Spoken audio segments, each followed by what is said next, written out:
पहले तो हमास की हालत और भी ज्यादा खराब है। हिजबुल्लाह भी तबाही का डर यहां पर उसे सता रहा है और ऐसा इसीलिए हुआ क्योंकि फिलिस्तीन के सबसे बड़े समर्थक देश ने ही अब हमास के सबसे कट्टर दुश्मन से हाथ मिला लिया है। अब पूरी दुनिया पूछ रही है क्या हमदर्दी दिखाकर हमास के ही करीबी ने उसकी पीठ में छुरा भोंक दिया।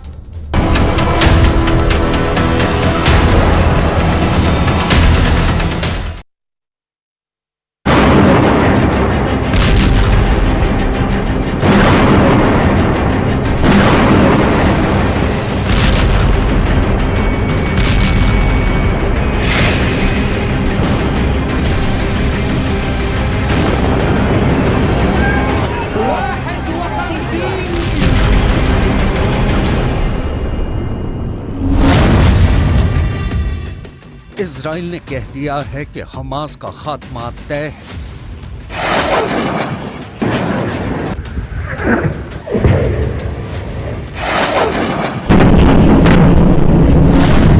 नेतन्याहू ने कह दिया है कि हिजबुल्लाह की तबाही तय है।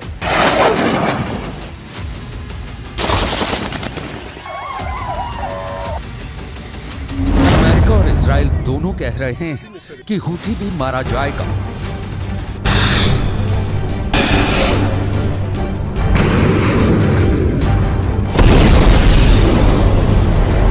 ये धमकी गोली से दी जा रही है, बमबारी से दी जा रही है।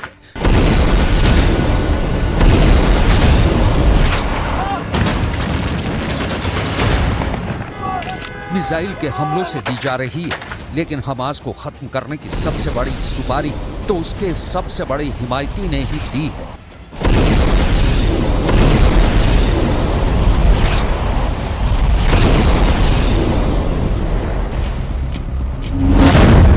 गाजा की तबाही की स्क्रिप्ट अब मेड इन तुर्की हो चुकी है। इसलिए कहा जा रहा है कि हमास से सबसे बड़ी गद्दारी तुर्की ने की है। कल तक हमास का फैन नंबर 1, उसकी हिमायत करने वाला, उसकी हाँ में हाँ मिलाने वाले अर्दोआन ने हमास की पीठ में जैसे छुरा फूंक दिया है।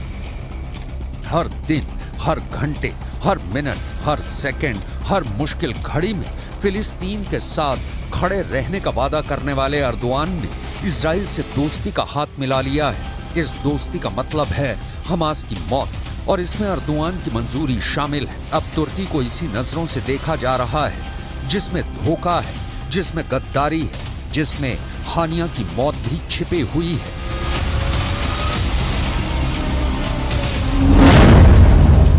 गाजा में बमबारी शुरू होने के बाद से तुर्की और इजराइल के बीच व्यापार 34.8% तक बढ़ गया है। इजराइल को तुर्की का निर्यात नवंबर में $319.5 मिलियन से बढ़कर दिसंबर में $430.6 मिलियन हो गया। यानी एक तरफ युद्ध चल रहा है और दूसरी तरफ तुर्की कारोबार कर रहा है। मतलब ये कि युद्ध होने के बाद से तुर्की और इजराइल के बीच व्यापार बढ़ गया है। जब गाजा में खून खराबा जारी है, तब तुर्की ने इजराइल को एक्सपोर्ट का सबसे बड़ा डेस्टिनेशन बना लिया। तुर्की ने फिलिस्तीनियों की जान की कीमत अपनी एक्सपोर्ट वाली डील से मिटा दी है।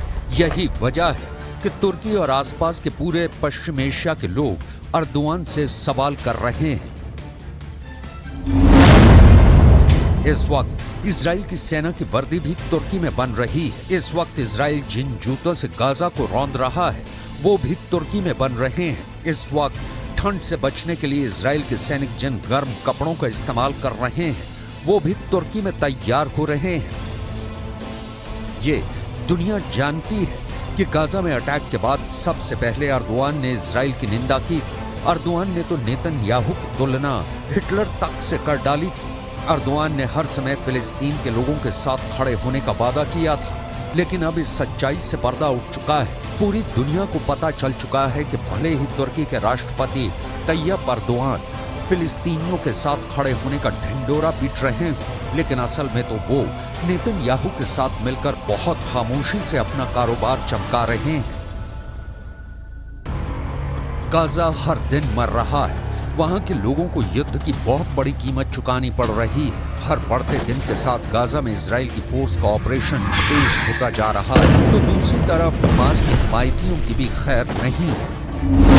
लाल सागर में कोहराम मचाने वाले हुथी विद्रोही अब अमेरिका और ब्रिटेन के टारगेट पर आ चुके हैं। ब्रिटेन की नौसेना के डिस्ट्रॉयर डायमंड ने हुथी के 21 ड्रोन और मिसाइल को मार गिराया है। डायमंड के हमले से हुथी विद्रोहियों को बहुत बड़ा झटका लगा है।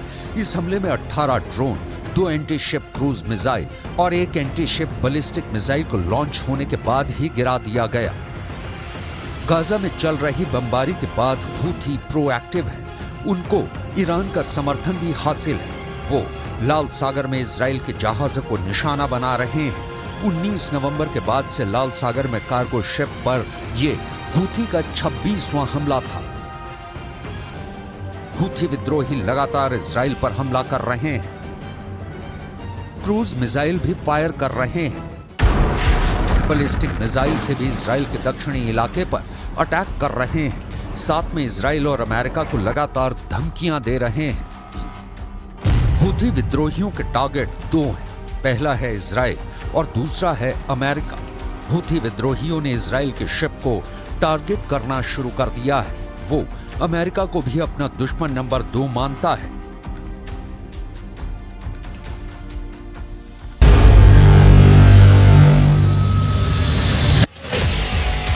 गाजा में चल रही जंग के बाद दुनिया में कारोबार के लिहाज से हालात कितने गंभीर हो चुके हैं, इसका खतरा सब महसूस करने लगे हैं। इजराइल ने दुनिया के प्रेशर के सामने झुकने से मना कर दिया है। लिहाजा अब हुथी विद्रोही, जिनकी ईरान से बेहद करीबी है, उन्होंने इजराइल के शिप को टारगेट करने का फैसला किया है। वो जानते हैं कि उनके करीब से गुजरती शिपिंग लेन दुनिया की लाइफलाइन है और यहां पर हमला करने का मतलब इजराइल के गले पर हमला करने जैसा है।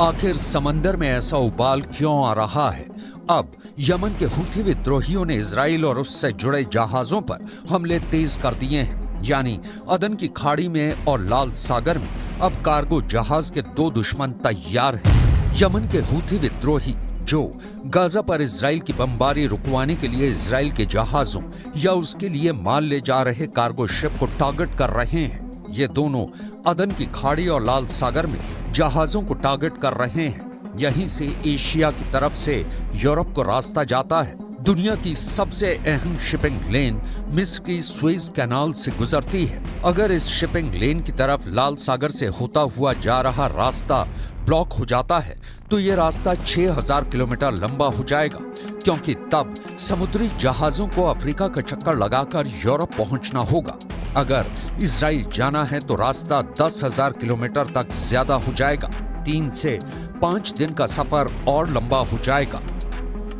ज्यादा फासला यानी ज्यादा लागत, ज्यादा वक्त और कारोबार पूरी तरह चौपट। यही है यमन के हुथी विद्रोहियों का टारगेट, क्योंकि वो गाजा में बमबारी का बदला इजराइल के जहाजों को बनाकर करना चाहते हैं और ऐसा उन्होंने करना भी शुरू कर दिया है।